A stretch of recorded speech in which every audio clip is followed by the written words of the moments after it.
এক মাস ধরে বন্দি ছিল, অর্থাৎ পায়ে একটা রিং ছিল। ও ভাবতেই পারছে না যে ওর রিংটা আসলে খুলে নেওয়া হয়েছে। তুমি খাবা।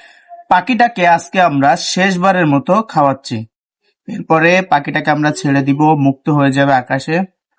পাখিটাকে আজকে আমরা শেষবারের মতো খাওয়ালাম। এখন এই পাখিটাকে আমরা মুক্ত করে দিব। বিগত এক মাস ধরে এই পাখিটাকে আমরা পালছি। পাখিটার সমস্যা যেটা ছিল, গুলতি দিয়ে এর একটা ডানা, এই যে একটা ডানা এবং একটা পা ভেঙে দেওয়া হয়েছিল। সাথে মনে করেন ওর মাথায়ও একটা গুলি করা হয়। ও বেশ খারাপ অবস্থা ছিল। তো আমরা আজকে একে ছেড়ে দিব। প্রায় এক মাস ট্রিটমেন্ট নেওয়ার পরে পুরোপুরি সুস্থ। এখন পাখিটাকে ছেড়ে দিব। খুব খারাপ লাগতেছে।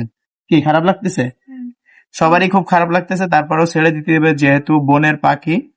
এই যে আমরা জাস্ট এই যে এখন মুক্ত করে দিচ্ছি, এই মুক্ত করে দিলাম। এক্ষুনি পাখিটাকে ছেড়ে দিব। এই যে রিংটা পরাতে যতটা কষ্ট হয় তার চেয়ে বেশি কষ্ট হয় এই রিংটা খোলার সময়। তো এখন যেহেতু পাখিটাকে মুক্ত করে দিব, তার জন্য যে কত যন্ত্রপাতি আনতে হয়েছে ভাই। এ দেখো একটা। এখন এটাকে খুলবো। খুব তাড়াহুড়ো করা যাবে না, তাড়াহুড়ো করলে দেখা যাবে কি ওর পাটাই ভেঙে যেতে পারে।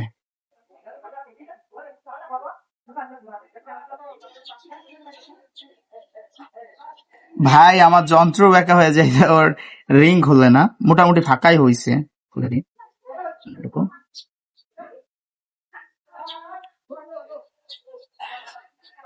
না ভাই খুলতে নাই, ভাবছিলাম খুলে যাবে। আল্লাহ রহম করো, খুলো খুলো খুলো। এই যে এটা দিয়ে এইদিকে আর এটা দিয়ে মানে আমার দুই সাইড দিয়ে ধরতে হবে পাখির, যাতে পাখির হাড্ডিতে ব্যথা না লাগে। এই সাইড দিয়ে এটা ধরলাম আর এই সাইড দিয়ে এটা ধরে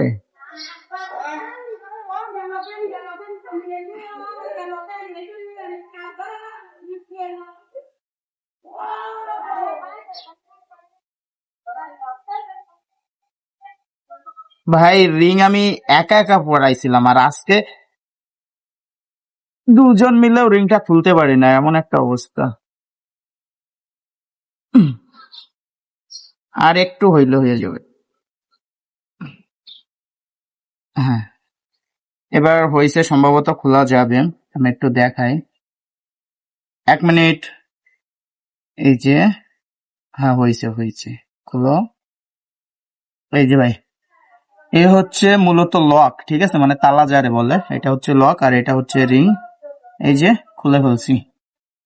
এবার পাখিটা একদম মুক্ত। এখন ছেড়ে দিলে পাখিটা চলে যাবে। যেহেতু এক মাস অনেক কষ্ট করছি ভাই। এ কি খাইছে জানেন? আম, সলিড আম। তারপরে হচ্ছে গাছের জামরুল, পেয়ারা, আর এখন এসে খাচ্ছে কাঁঠাল। এই যে মাঝে মাঝে দুরা 4টা ভাত খাইতো, তো ছোটবেলা থেকে এগুলাই খাইছে। দেখো ভাই, দেখছো? ও আমারে এখন মারতেছে। খাবা? এখন আর খাবে না। তো ওকে আমরা ছেড়ে দিব। এই পাখিটাকে 3জন মিলে ধরে আনছিল আমার কাছে, তখন অবস্থা খারাপ ছিল খুবই। দেখো এই মাথার এখানে এখনো পর্যন্ত পশম উঠায় নাই। আমি যদি দেখাতে পারি, এই জায়গাটায় এখানে একটা গুলি লাগছিল। আর এই যে ডান পা, আমরা বাম পায়ে হচ্ছে রিং পরাইছিলাম, ডান পা এখান থেকে ভেঙে গেছিল। আর একটা ডানা দেখায়, এই যে বাম ডানা, এটাও ভেঙে গেছিল। এখন পুরাপুরি সুস্থ। এখন ও চাইলে উড়ে যেতে পারে। এটা যেহেতু আমাদের দেশি পাখি, আর দেশি পাখি আমরা পালি না, সেহেতু এ অসুস্থ ছিল, মানে অসহায় হয়ে আমাদের কাছে আসছিল। আমরা ট্রিটমেন্ট করছি, এখন সুস্থ হয়ে গেছে। আর এখন আল্লাহর রহমতে তাকে ছেড়ে দিব। ইনশাল্লাহ সে বেঁচে থাকবে। তো আপনারা যারা এরকম ধরনের পাখি অসহায় ভাবে আপনাদের কাছে আসবে, তাদেরকে আপনি খাওয়াই সুস্থ করে ছেড়ে দিবেন ইনশাল্লাহ। যা, এই যে এখন ছেড়ে দিছি। ও যদি চলে যায় তো চলে যাবে, কোনো বাধা নেই। যাও যাও যাও বাবা যাও।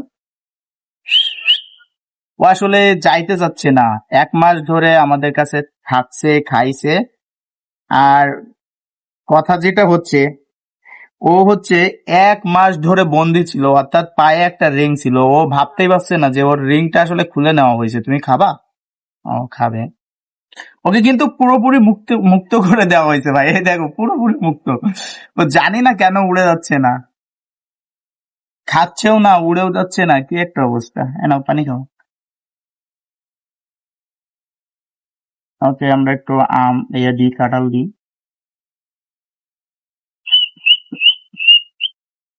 এখন আমরা উড়াই দিচ্ছি, ও যেখানে যাই যাক, সমস্যা নেই। ও যে চলে গেছে।